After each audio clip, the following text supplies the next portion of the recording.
নমস্কার বন্ধুরা, রাধে রাধে। সবাই কেমন আছো? আশা করি সবাই ভালো আছো।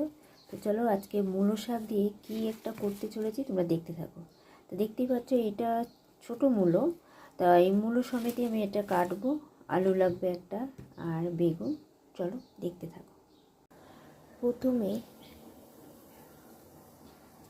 কেটে রাখা বেগুনগুলো ভেজে নেব আগে।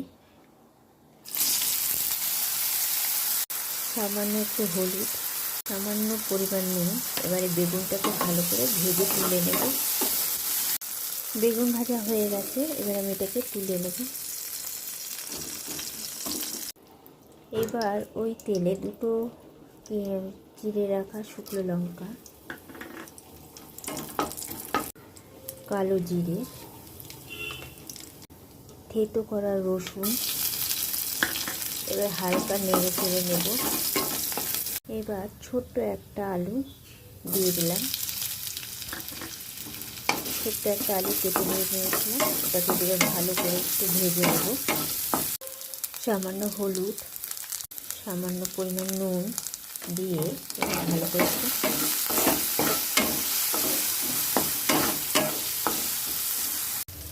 এবার মূলো শাকটা দিয়ে দেব।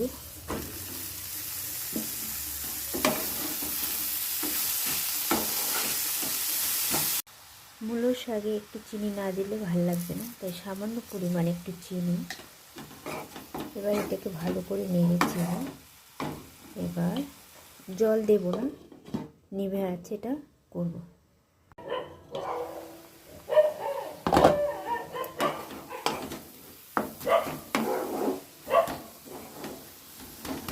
মূলো শাকটা হয়ে এসছে, এবার ভেজে রাখা বেগুনগুলো দিয়ে দেব।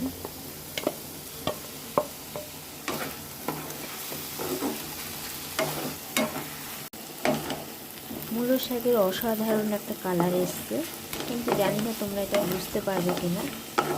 দেখতে পাচ্ছ কি সুন্দর হয়েছে।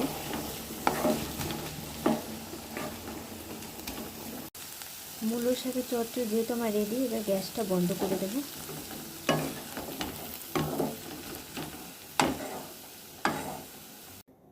তো বন্ধুরা, আমার এই মূলো শাকের রেসিপি যদি তোমাদের ভালো লেগে থাকে তাহলে অবশ্যই তোমরা লাইক শেয়ার করবে আর কমেন্টে জানাবে কেমন হয়েছে। আর তোমরা কিন্তু অবশ্যই করে খাবে, গরম ভাতে দারুণ লাগে। তো আমি একটু টেস্ট করে দেখি, তোমরা দেখো। আমরা প্রত্যেকটা ভিডিওতে আমি টেস্ট করে তারপরে তোমাদের করতে বলি। অবশ্যই কিন্তু করে খাবে।